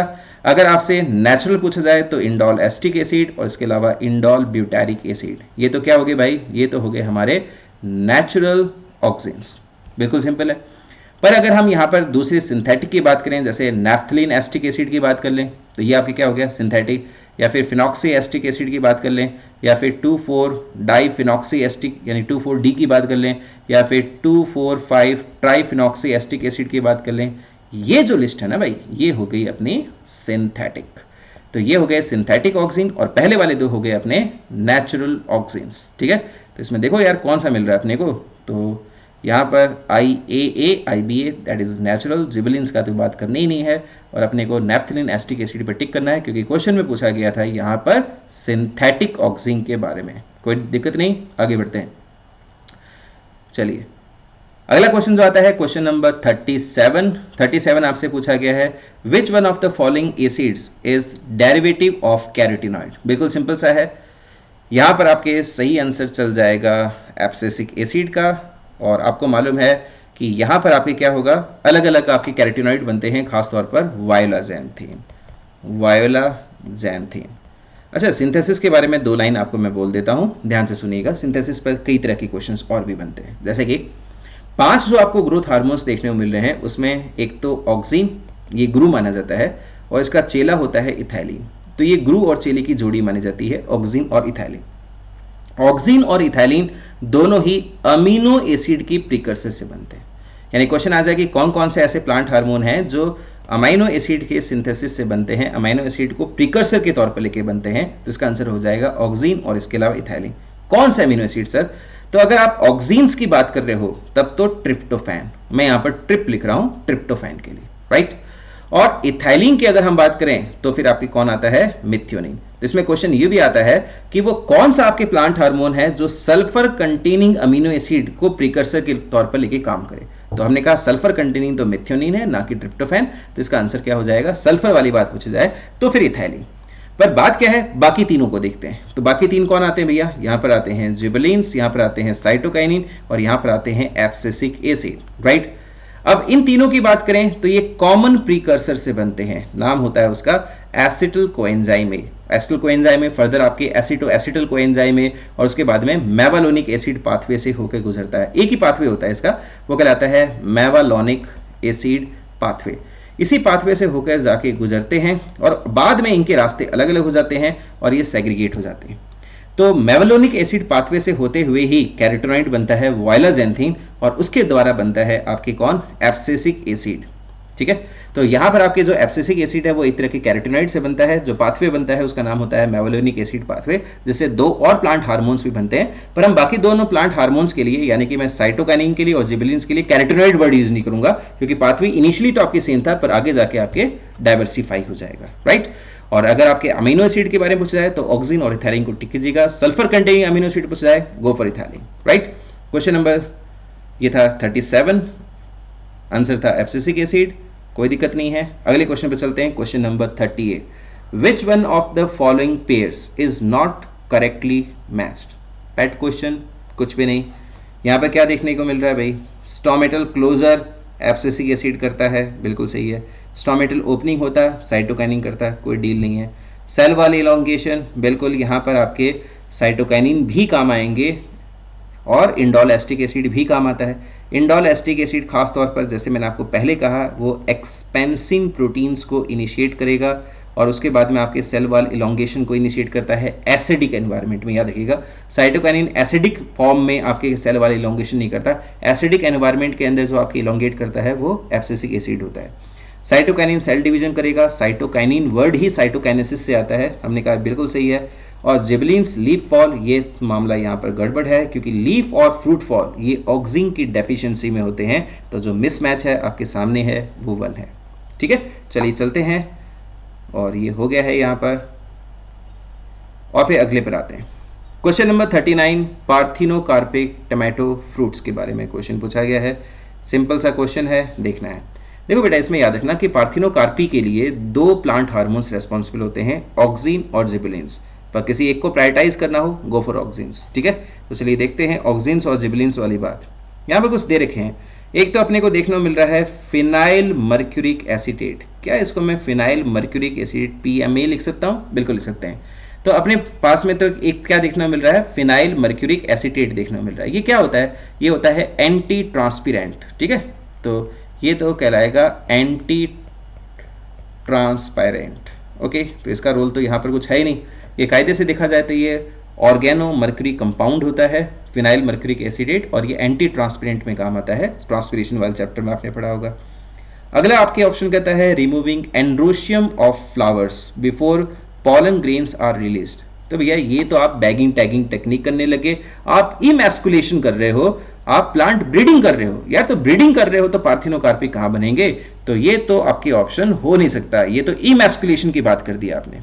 उसके बाद में ऑप्शन नंबर 4 की तरफ चल रहा हूं मैं, थर्ड को स्किप करके। मुझे मालूम है थर्ड आंसर हो जाएगा क्योंकि मुझे यहाँ पर जिबलिक एसिड दिख गया है और साथ में ऑक्सिन दिख गया है, तो मैं 4th की तरफ जा रहा हूं। Raising the plant from vernalized seed. या तो वर्नलाइजेशन यानी कि अगर आप कोल्ड ट्रीटमेंट का यानी कोल्ड टेम्परेचर ट्रीटमेंट देते हो, ऐसे सीड्स को खाते हो, तो उसके अंदर फ्लावरिंग जो होगी वो फास्टन हो जाएगी, एसिलरेट हो जाएगी। यार फ्लावरिंग का कोई खेल ही नहीं है, यहाँ तो पार्थिनोकार्पिक टमाटो फ्रूट्स पूछे गए हैं, तो 100% इसका आंसर हो जाएगा जिबलिन्स और साथ में ऑक्सिन्स। भैया किसी एक को प्रायोरिटाइज करना हो, गो फॉर ऑक्सिन्स। ठीक है, ये क्लियर है। चलिए आगे बढ़ते हैं। तो इसका सही आंसर गया था ऑप्शन नंबर 3rd, और इसमें कोई दिक्कत नहीं। क्वेश्चन नंबर 40 आपके सामने है, ट्राई करके देखिए। ये क्वेश्चन आपके 2004 में पूछा गया था, बिल्कुल सिंपल सा है। ऐसे क्वेश्चंस को हम तुरंत स्किप कर सकते हैं। इंटरनोडल आपके रीजन का पूछा गया है, जैसे सुगर केन या फिर मेज की बात करते हो तो इंटरनोडल वाला पोर्शन ही आपके ज़्यादा मायने रखता है। तो अभी हमने कहा इंटरनोड के पोर्शंस की बात कर रहा है, ये नोड्स तो गठीले वाले हिस्से हो गए और इंटरनोड ये हो गया, और इसका इंटरनोड का इलॉन्गेशन की बात कर रहा है। आंसर हो जाएगा जिबलिन्स, कोई भी दिक्कत नहीं है। 20 टन्स वाला क्वेश्चन हमने देखा था, और आगे बढ़ते हैं। क्वेश्चन नंबर 41 आपके सामने है। क्वेश्चन हमने देखा है ये अभी, है ना, थोड़ी देर पहले दिखा था। ट्राई करके देखिए क्या पूछा गया है। फाइटोक्रोम के बारे में पूछा गया है, PR के बारे में पूछा गया। ओके, तो राइट नाउ हमारे पास में 2 फॉर्म होती हैं, PR और इसके अलावा PFR। ओके, और ये आपस में इंटरकन्वर्टिबल हैं। क्या बताया था, यहाँ पर तो 660 से लेकर 680 और यहाँ पर 720 से लेकर 730। ये क्या एब्जॉर्ब करेगा? Red light. ये क्या एब्जॉर्ब करेगा? Far red light. खुद का कलर कैसा बताया था भाइयों? इसका बताया था आपके ब्लू कलर, और जो सेकंड वाला था आपको याद है वो येलो कलर मिला नहीं था मुझे, और फिलहाल तो यहाँ पर हमने लिख दिया खुद का कलर येलो बन गया। तो क्वेश्चन क्या पूछा गया है कि PR कौन से रेडिएशन को एब्जॉर्ब करेगा? तो 680 इसका सबसे बढ़िया ऑप्शन। टिक कीजिए, 4 नंबर उठाइए, आगे बढ़ जाइए। 680 ही इसका सही आंसर गया था। चलिए अगले क्वेश्चन को देखते हैं। Question number 42। ये क्वेश्चन देखो पुराना है, हमने जैसे कहा ना कि हम 2000 से ले रहे हैं ये 20 ईयर्स की सीरीज को, और हम 20 लेक्चर्स की सीरीज को पूरा करेंगे बराबर।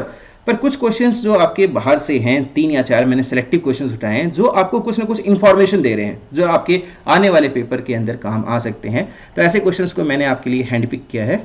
ठीक है, आप थैंक यू के तौर पर वो लाइक और वो शेयर वगैरह काम कर सकते हो, बाकी मुझे थैंक यू की वैसे ज़्यादा आवश्यकता नहीं पड़ेगी। आप लोगों का समर्थन मेरे साथ में। चलिए आगे करते हैं। क्वेश्चन नंबर 42 क्या कह रहा है यहाँ पर? यहाँ पर पूछा गया है if a tree flower, flowers thrice a year, 3 bar flowering कर रहा है अभी साल के अंदर। कब कब? अक्टूबर के अंदर, जनवरी में, जुलाई में। आपने गौर किया? 3 अलग अलग सीजन्स के अंदर 3 अलग अलग आपकी क्या है पीरियोडिक लेंथ होंगी, डे लाइट, नाइट लाइट अलग अलग आपको देखने को मिलेगा। तो लेंथ ऑफ ना डे एंड नाइट इसमें आपकी वेरिएशन है। दूसरी बात, टेम्परेचर में भी वेरिएशन होगा, गर्मी होगी, सर्दी होगी। तो ये पूछ रहा है कि साहब ऐसा पौधा क्या होगा? तो ना तो इसमें लंबे दिनों का असर पड़ रहा है, ना छोटे दिनों का। ये क्या हो जाएगा? Day neutral plant. और जो डे न्यूट्रल प्लांट होता है वो लाइट के लिए भी इनसेंसिटिव होता है, और जो गर्मी और सर्दी का टाइम होता है उसके लिए भी इनसेंसिटिव है। तो इसका सही आंसर हो जाएगा फोटो एंड थर्मो इनसेंसिटिव। ना तो गर्मी का असर, ना सर्दी का असर, ना लंबे दिनों का, ना लंबी रातों का। मेरे ख्याल से you are getting the point. आगे बढ़ते हैं। तो इसका सही आंसर क्या था? Option number 1। बहुत प्यारा क्वेश्चन था। अगला क्वेश्चन अपन देख रहे हैं, क्वेश्चन नंबर 43। चलिए ट्राई करके देखिएगा। ये भी आपके लिए हैंडपिक क्वेश्चन है, थोड़ा सा पुराना है पर है बहुत शानदार। Question number 43 short day plants के लिए फ्लावरिंग इंड्यूस करने के लिए पूछा गया है। ठीक है, तो ट्राई करके देखें। इसमें कुछ नहीं, वही आपके पॉइंट आता है। एक तो क्रिटिकल लेंथ वाली बात, ठीक है, इसके लिए आप दूसरी वीडियोस देख सकते हैं जिसके अंदर शॉर्ट डे, लॉन्ग डे ये सब बताया गया है। तो एक तो आप वो देख सकते हैं। उसके अलावा यहां पर कहा गया अनइंटरप्टेड लॉन्ग नाइट। या देखिएगा क्या चीज ज्यादा क्रूशियल होती है शॉर्ट डे प्लांट्स के लिए, तो वो डे लाइट नहीं होती है, नाइट ड्यूरेशन। और नाइट भी आपके कैसा होना चाहिए? अनइंटरप्टेड, है ना, उसमें बाधा नहीं आनी चाहिए, अंधेरा कायम रहना चाहिए। ठीक है, तो इसका सही आंसर हो जाएगा ऑप्शन नंबर 2। ये क्वेश्चन आपके लिए एक्स्ट्रा था। चलिए वापस आते हैं। वर्नलाइजेशन क्वेश्चन नंबर 44 ट्राई करके देखिएगा। वर्नलाइजेशन स्टिमुलेट करता है किसके अंदर? यहां पर आप 2 बातों को विशेष तौर पर याद रखिएगा। पहला कि अगर हम हिस्टोरिक पॉइंट से देखते हैं, लाइसेंको की बात करते हैं, वर्नलाइजेशन की बात करते हैं, तब तो आप देखोगे कि इसको फर्स्ट टाइम आपके स्टडी किया गया था। कब? तो आप देखोगे वीट की वैरायटी में। आपने पढ़ा भी होगा विंटर वैरायटी, स्प्रिंग वैरायटी, जरूर पढ़ा होगा। तो आपके दिमाग में आएगा यार वीट तो एनुअल प्लांट है। हाँ, तो वीट एनुअल प्लांट है निश्चित रूप से। तो एनुअल प्लांट में तो हिस्टोरिक पॉइंट से आपके डिस्कवर किया गया और फिर हमने कन्वर्ट किया था आपके विंटर वैरायटी को स्प्रिंग वैरायटी में। और that's why vernalization is also termed as springization. इसको हम दूसरे नाम से भी जानते हैं। क्या कहते हैं इसको? वर्नलाइजेशन को स्प्रिंगाइजेशन, या फिर इसको हम कहते हैं येरोविजेशन। इसको हम येरोविजेशन के नाम से भी जानते हैं, स्प्रिंगाइजेशन या फिर येरोविजेशन। ये 2 टेक्निकल टर्म्स है इसके लिए। तो बात यह है कि साहब इसकी डिस्कवरी जब हुई थी ना, वो एनुअल प्लांट में हुई, पर बाद में मालूम चला कि वर्नलाइजेशन के लिए जो बेस्ट प्लांट है जिसके अंदर हम एक्सपेरिमेंटली इसको स्टडी कर सकते हैं, that is biennial plant. Biennial plants के अंदर भी 2 तरह के क्वेश्चंस होते हैं बेटा, याद रखना कि बाइनियल प्लांट के अंदर 2 फेजेस होते हैं। जैसे हमने कैरेट की बात कर ली, कैबेज की बात कर ली, आप एनसीईआरटी को देखिए, उसमें आपको एग्जांपल्स मिलेंगे। तो आप कैरेट की बात कीजिए या फिर आप है ना यहाँ पर कैबेज वगैरह की बात कीजिए। तो इसमें 2 फेजेस होते हैं। एक होता है वेजिटेटिव फेज, इसके ऊपर आपके कोल्ड टेम्परेचर का कोई असर नहीं होना, ये तो सेम जाएगा। और जो आपके रिप्रोडक्टिव फेज होता है, और मान लीजिए सर्टेन टाइम ड्यूरेशन के बाद में उसको मान लो फ्लावरिंग करनी थी, तो ये फ्लावरिंग थोड़ी सी फास्टन हो जाएगी। तो याद रखिएगा कि कौन से फेज को बाइनियल प्लांट के अंदर आपकी कोल्ड ट्रीटमेंट स्टिमुलेट करेगा, शॉर्टन करेगा, तो वो रिप्रोडक्टिव फेज होगी। इस बात को आपको याद रखना है। और जो बाइनियल प्लांट होते हैं ये बेस्ट सूटेड प्लांट होते हैं। तो याद रखिएगा हिस्टोरिकली स्टार्टिंग में तो उसको पढ़ा गया था एनुअल प्लांट के लिए, पर best suited for the study of vernalization that is biennial plant. Tick करना है अपने को कैरेट का। आगे चलते हैं। तो अगला आता है आपके कोकोनट मिल्क फैक्टर। एनसीईआरटी की लाइन है, मिलर स्कूल एक्सपेरिमेंट, आपने पढ़ा होगा। ऑक्सीजन पहले से ही मार्केट में आ गया था, बहुत पहले डिस्कवरी हो गई थी। जिबलिन्स की भी बाद में डिस्कवरी हो गई थी। साइटोकाइनिन बहुत बाद में आया। साइंटिस्ट परेशान थे कि सेल इलोंगेशन करने वाले बहुत कुछ मिल रहा है, सेल डिवीजन करने वाला कुछ नहीं मिल रहा है। स्कूल्स ने एक्सपेरिमेंट किया ऑक्सीजन के साथ में, कुछ आपके क्या है तुक्के मारे, कुछ मिक्सचर आपके यूज़ किए थे। जैसे उसने वैस्कुलर एक्सट्रैक्ट्स को यूज़ किया, वेल एंड गुड। साथ में उसने ईस्ट के एक्सट्रैक्ट को यूज़ किया था, अलग अलग मिक्सचर्स बनाए। उसने ईस्ट के एक्सट्रैक्ट को यूज़ किया, उसने कोकोनट मिल्क को, जो कि इस क्वेश्चन में पूछा गया है, कोकोनट मिल्क को यूज़ किया, और इसके अलावा उन्होंने डीएनए को यूज़ किया। तो अलग अलग कॉम्बिनेशंस में से 4 कॉम्बिनेशन को यूज़ किया, और हर एक कॉम्बिनेशन कैपेबल था कि वो आपकी क्या है सेल डिवीजन को प्रमोट कर पाए। ठीक है, तो सेल डिवीजन हुई। तो उन्होंने देखा कि साहब ऑक्सीजन तो पहले से ही मार्केट में अवेलेबल है, ये तो सेल डिवीजन कर नहीं रहा, तो हो ना हो इन सभी के पास में कुछ ना कुछ ऐसा है जिसकी वजह से आपकी क्या हो रहा है, सेल डिवाइड कर रही है, राइट। और बाद में लेटर ऑन उसको मालूम चला कि डीएनए कह दीजिए या फिर कोकोनट मिल्क कह दीजिए, इन सभी के पास में क्या होता है, एडेनिन। और डेरिवेटिव ऑफ एडिनिन ही तो साइटोकाइनिन है। जैसे हम किसी भी आपके साइटोकाइनिन की बात करते हैं तो वो एडिनिन जैसा मिलेगा, ठीक है। जैसे हमने 6 अमीनो प्यूरिन की बात किया, किसी की भी बात करें तो एडिनिन जैसा। तो फिलहाल कोकोनट मिल्क जो होता है इसमें ढेर सारा आपके देखने को मिलेगा डीएनए, और यही आपके प्रेरित करता है सेल को डिवाइड करने के लिए। तो जो नारियल पानी या फिर कोकोनट मिल्क की आप बात कर रहे हो, ट्रिप्लॉइड एंडोस्पर्म की बात कर रहे हो, तो ये एंडोस्पर्म जो होता है इसमें आपको देखने को मिलेगा साइटोकाइनिन, ठीक है। चलिए आगे बढ़ते हैं। तो साइटोकाइनिन इसका सही आंसर था। अगला क्वेश्चन आता है 46 आपके सामने, बहुत ही प्यारा क्वेश्चन है। क्वेश्चन पूछा गया है एलिमेंट जिंक के बारे में। ये हमने मिनरल न्यूट्रिशन वाले आपके उस प्रीवियस ईयर क्वेश्चंस के अंदर भी इसको कैरी ऑन किया था। मैंने आपको एक ट्रिक बताई थी, ऑक्सीन, याद है तुम्हें?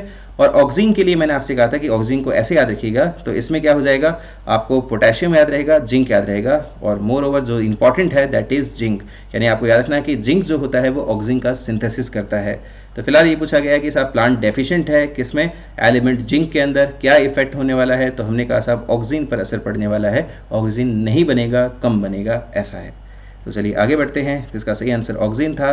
क्वेश्चन नंबर 47 आपके सामने है। 47 बहुत प्यारा सा क्वेश्चन है, गड़बड़ मत कीजिएगा इसके अंदर, क्योंकि इसके अंदर कुछ आपके पैटर्न है। जैसे अगर पोटैटो ट्यूबर के ऊपर क्वेश्चन पूछा जाए कि साहब इसकी डोरमेंसी को बनाता कौन है, डोरमेंसी को बनाए कौन रखता है, मेंटेन कौन करता है, बढ़ाता कौन है, तब तो आपको एब्सिसिक एसिड कहना है, या फिर हिस्टोरिकली इसका नाम था बीटा इनहिबिटर। तो हमने कहा ठीक है साहब, ये नाम तो हम याद करेंगे, सही है। पर बात यहां पर कर रहा है ब्रेकिंग ऑफ डोरमेंसी। तो ब्रेकिंग की अगर बात करें तो इसका सही आंसर हो जाएगा जिबरेलिन्स। पर रुक जाइए, कुछ और भी है। तो अगर आपको जनरल देखा जाए, जनरल आपके डोरमेंसी का ब्रेकर देखा जाए, जो डोरमेंसी को तोड़ता है, तो जनरल आपके डोरमेंसी का जो ब्रेकर होता है, जो ब्रेकिंग ऑफ डोरमेंसी करता है, निश्चित रूप से इसमें सबसे ऊपर आता है नाम किसका, जिबरेलिन्स का। परंतु यहां पर आपको इथाइलिन पर भी गौर फरमाना चाहिए, जो कि फिलहाल इस ऑप्शन में नहीं दे रखा है। इथाइलिन को जब आप पढ़ोगे पेज नंबर 250 एनसीईआरटी के अंदर, तो आप वहां पर देखोगे कि इथाइलिन के लिए लिखा गया है कि ये पोटैटो बड के अंदर स्प्राउटिंग को बढ़ाता है, हेल्पफुल है। तो यहां पर भी आपको पोटैटो बड के बारे में देखने को मिलेगा। तो इसीलिए यहाँ पर क्वेश्चन पूछने वाले ने समझदारी दिखाई है, इथाइलिन को यहाँ से आउट ऑफ बॉक्स रखा है। तो इसीलिए यहाँ पर हमारे पास में सही दावेदार मिल जाता है जिबरेलिन्स। तो जिबरेलिन्स आपकी क्या करेगा, पोटैटो बड की आपकी क्या है, स्प्राउटिंग करेगा। तो सीड और बड की डोरमेंसी को ब्रेकिंग करने के लिए जिबरेलिन्स सबसे ऊपर माना जाएगा। चलिए आगे बढ़ते हैं। सही आंसर क्या था, जिबरेलिन्स, कोई दिक्कत नहीं है। और अगला क्वेश्चन आता है क्वेश्चन नंबर 48। बहुत ही प्यारा सा क्वेश्चन, ट्राई करके देखिएगा। क्वेश्चन नंबर 48 पूछा गया है, if the apical bud has been removed. ठीक है साहब, ऊपर से एपिकल बड हटा दिया, यानी हमने क्या किया है, ऑक्सीन को हटा दिया है। तो फिर अब किसकी चांदी हो गई है, साइटोकाइनिन की। साइटोकाइनिन की चलेगी भाई, क्योंकि ऑक्सीन तो अब हो गया है कम। तो अब क्या होगा, तो अब ये होगा कि साहब लेटरल ब्रांच को प्रमोट होगा। पर यहां पर एक लिखा गया मोर एक्सिलरी बड, और यहां लिखा गया मोर लेटरल ब्रांचेस। आप यहां फंसोगे, थोड़े से सोचने की बात है यार। तो देखो एक्सिलरी बड जो होती है ना, दैट इज ऑलरेडी प्रेजेंट, वो तो पहले से थी भाई, तो ये ऑलरेडी प्रेजेंट होती है। हाँ, बस ये है कि जब तक आपके एपिकल हिस्सा था ना, ऑक्सीन था, तब तक ये बड ग्रोथ नहीं कर पा रहे थे, साइटोकाइनिन चला नहीं पा रहा था। और जैसे आपने प्रूनिंग की, जैसे आपने ऊपर से डिकैपिटेट कर दिया, अब तो साइटोकाइनिन अपनी चलाएगा, और जो ऑलरेडी प्रेजेंट है बड्स, वो क्या करेंगे, आपके लेटरल ब्रांचेस को बनाएंगे। तो इसका सही आंसर क्या हो जाएगा, लेटरल ब्रांचेस, ना कि आपके ऑक्सिलरी बड, क्योंकि ऑक्सिलरी बड जो है वो ऑलरेडी वहां पर आपके मौजूद हैं। ठीक है, इसका सही आंसर क्या था, आपके मोर लेटरल ब्रांचेस। इसमें कोई दिक्कत नहीं है। क्वेश्चन नंबर 49 की तरफ चलते हैं। 49 बिल्कुल सिंपल सा है, फ्रूट नाइट्रीन मक्खन सा क्वेश्चन है। करो इसको, आगे बढ़ो। आपको मालूम है इथाइलिन क्या होता है भैया, ये कहलाता है फ्रूट राइपनिंग हार्मोन। सिंपल सा लाइन है, ज़्यादा कुछ नहीं। क्वेश्चन को आगे स्किप करते हैं, कोई दिक्कत नहीं इसमें।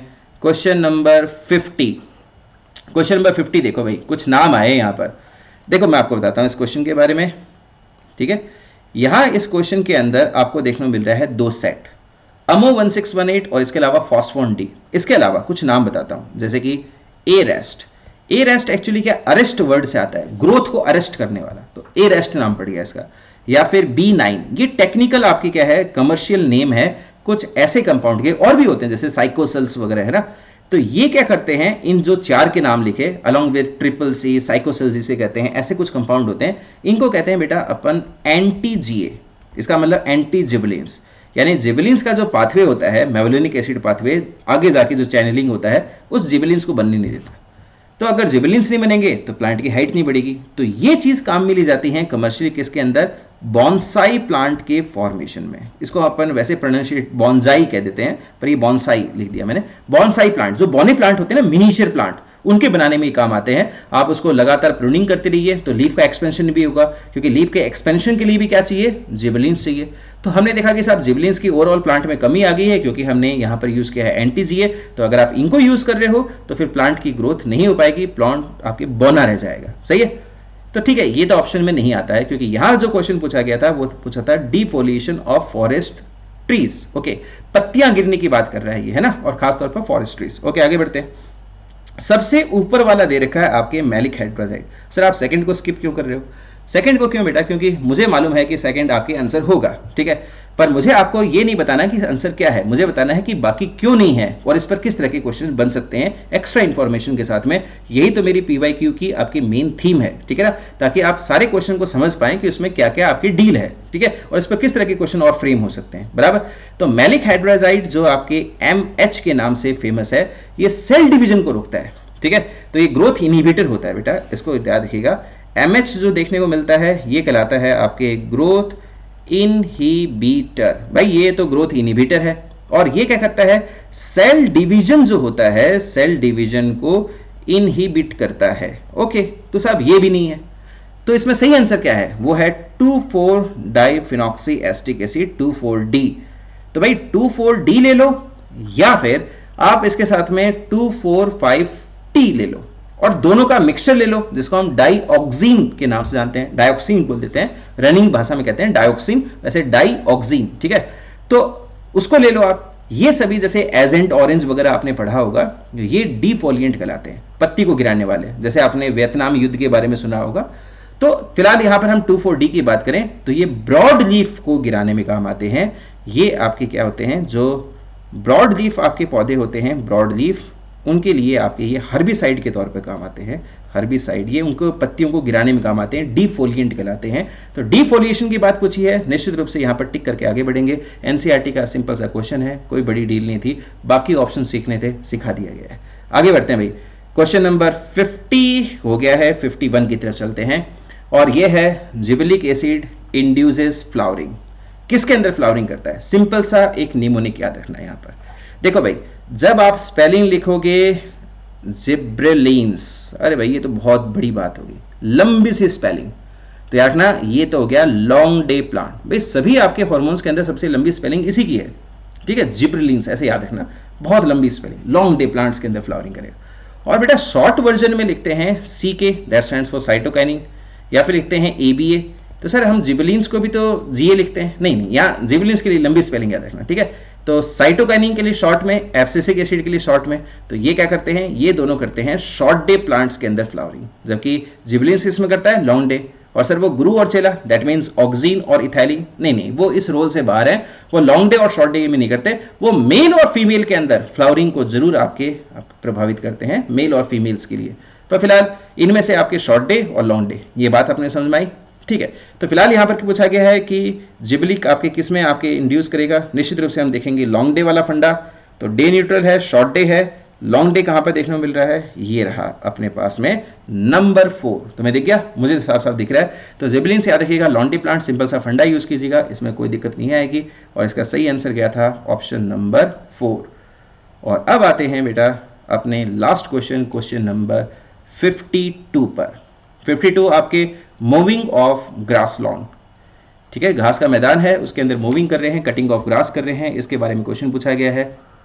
क्वेश्चन थोड़ा पुराना है, तुम देख सकते हो 1989 का उठाया है, पर क्वेश्चन में दम है भाई। तो ये आपके लिए हैंडपिट क्वेश्चन है, इसको ट्राई करके देखिए, मेरी तरफ से ये क्वेश्चन है आपके लिए। तो देखो भाई इसमें मेन वर्ड क्या उठाया, ग्रास। भैया ग्रास क्या है, तो हमने कहा साहब ग्रास तो है मोनोकॉट। अच्छा, क्या मोनोकॉट के अंदर सेकेंडरी ग्रोथ होती है? हमने कहा नहीं साहब, सेकेंडरी ग्रोथ जो होती है वो तो होती है एब्सेंट, नहीं होती सेकेंडरी ग्रोथ। तो भाई सेकेंडरी ग्रोथ नहीं है ना, तो लैटरल मेरिस्टम नहीं होगा, क्योंकि लैटरल मेरिस्टम आपकी गर्थ बढ़ाने में काम आता है, सेकेंडरी ग्रोथ करता है। इसका मतलब साहब मोनोकॉट्स की अगर हम बात करें तो इधर आपको लैटरल मेरिस्टम है ना, लैटरल मेरिस्टम जो होते हैं आपने एनाटॉमी के अंदर देखा होगा, ये नहीं मिलेगा, ये क्या हो जाएगा, एब्सेंट। ओके ठीक है साहब, इतनी बात समझ आ गई, इतना डेटा काफ़ी है। चलो क्वेश्चन को सॉल्व करते हैं। तो अगर हम आपके मूविंग ऑफ ग्रास कर रहे हैं तो हम एपिकल डोमिनेंस को हटा रहे हैं, क्योंकि ऊपर से एपिकल हिस्सा हटा रहे हैं। पर ये removal of apical dominance 3 option में दे रखा है भाई, इसका मतलब इन तीनों में से कोई एक सही है। तो हमने कहा कि साहब सेकंड तो नहीं हो सकता, क्योंकि सेकंड तो सिर्फ आपके एपिकल डोमिनेंस की रिमूवल की बात करता है, बाकी दो में कुछ 4 चांद लगाए गए हैं, इसका मतलब कुछ एक्स्ट्रा आपकी जानकारी दी गई है। तो हो ना हो थोड़ा प्रेसाइज किया जा रहा है तो ये ज्यादा एक्यूरेट माना जाएगा। इनमें से देखते हैं। तो लास्ट वाले ऑप्शन में देखोगे लिखा है प्रमोशन ऑफ लेटरल मेरिस्टम। तो भैया ग्रास के अंदर मोनोकॉट में लेटरल मेरिस्टम कहां से आ गया? तो हमने कहा साहब ये तो नहीं बैठ सकता है, तो इसको मारते हैं क्रॉस। और फिर आपके बचता है स्टिमुलेशन ऑफ इंटरकैलरी मेरिस्टम। बिल्कुल ग्रासेस के अंदर इंटरकैलरी मेरिस्टम देखने को मिलेगी, मोनोकॉट्स के अंदर खास तौर पर इंटरकैलरी मेरिस्टम, और ये इसका सही आंसर हो जाएगा। ऑप्शन नंबर 2 पर टिक करते हैं, आगे बढ़ जाएंगे। और आगे आपकी आती है इसका आंसर और साथ में थैंक्स की स्लाइड। तैयारी करते रहिए, जम के तैयारी कीजिए, फोड़ के आइए उसको पेपर को। और PYQ सीरीज़ को अपन जारी रखेंगे, 24 लेक्चर की सीरीज़, 100% इसको पूरा करेंगे। All the best, thank you for watching botany Baba. Join the best premier institute of India for medical and engineering courses.